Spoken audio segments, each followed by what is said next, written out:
July 25th, 1961.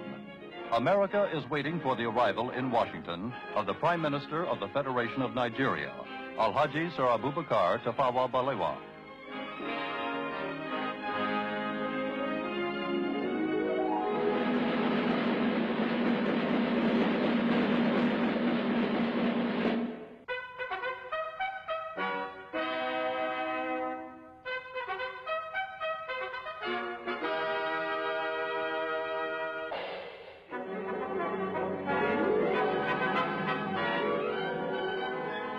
Prime Minister Balewa is making an official visit to America at the invitation of the President of the United States, John F. Kennedy.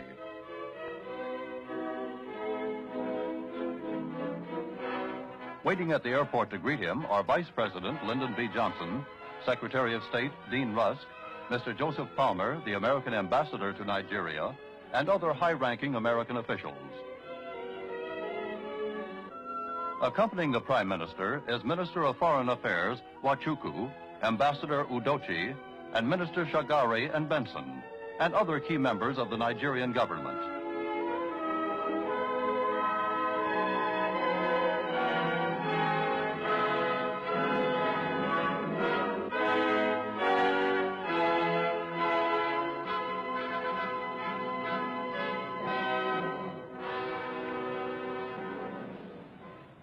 Mr. Prime Minister, I am honored to welcome you and the distinguished members of your party to the United States.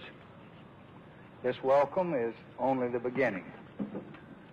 You will find as you travel through this country a very deep and genuine interest in the exciting developments which are taking place in your country and in Africa today.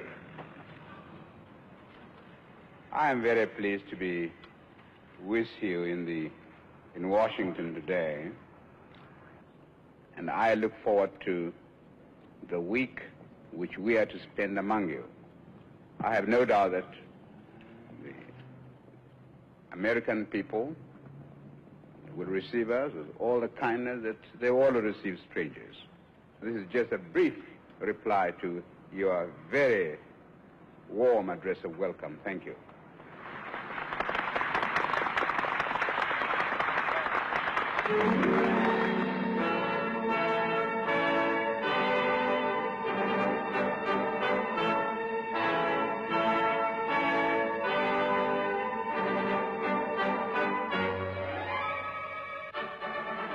An official motorcade now conveys Prime Minister Balewa to the center of Washington.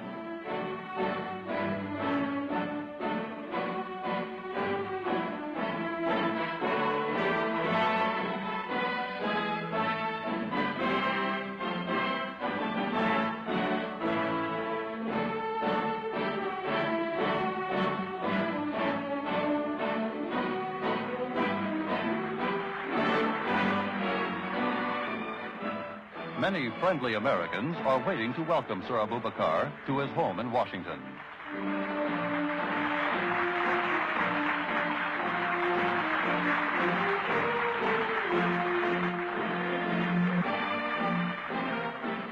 During his stay in the American capital, the distinguished visitor will reside at the Blair House, the special residence for guests of the American president. Just across the street from the Blair House is the White House, where President Kennedy awaits Prime Minister Balewa.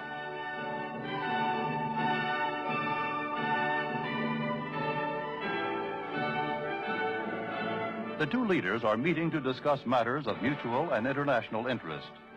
In a joint communique summarizing the outcome of their deliberations, they reaffirm their support for the principle of self-determination for dependent peoples and their unalterable opposition to racial discrimination under any name or in any guise. President Kennedy expressed his pleasure at the success of the Monrovia Conference and congratulated the Prime Minister on his constructive contribution. The two leaders affirmed their confidence that their exchange of views had strengthened the bonds of friendship between their two countries.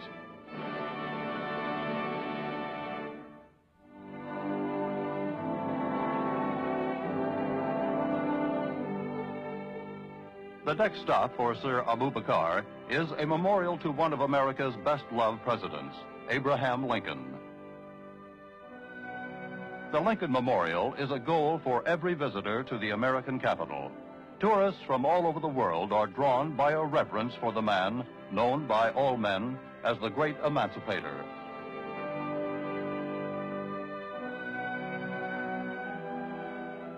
As they stand before the statue of Lincoln, the Prime Minister and his party remember the words in which Lincoln addressed his countrymen. He called upon them to do all which may achieve and cherish a just and lasting peace among ourselves and with all nations.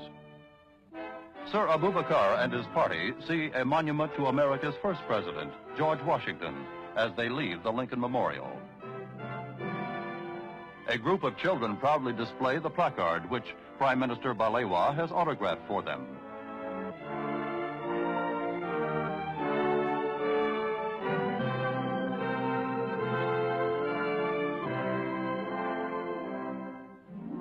The United States Department of State is the Prime Minister's next stop.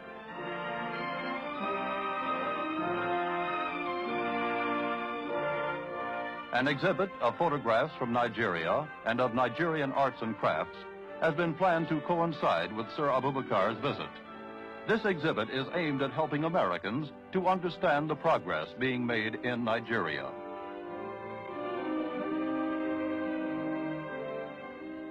Prime Minister Balewa is once again warmly greeted by Secretary of State Dean Rusk. The meeting affords an occasion for the two men and their advisors to confer on a wide variety of subjects.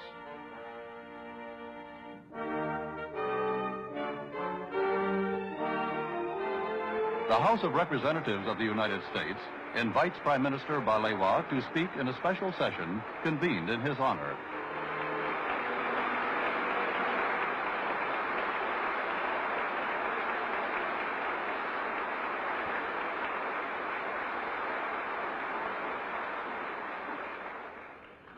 I regard it as a signal honor and privilege to be invited to address this world-famed gathering, not only because the United States of America is one of the leading nations of the world and one of the most powerful and advanced on earth today, but also because I believe that those who have struggled and worked to achieve independence will share with you and the great country which you represent a special meaning of liberty, of freedom from outside control, and opportunities for the fulfillment of one's national desires and cultural heritage. No one who visits the United States of America will fail to notice the effects of a free society and of a democratic system of government in which the rulers are the embodiments of the will of the people, and where the activity of those who rule are reviewed frankly from time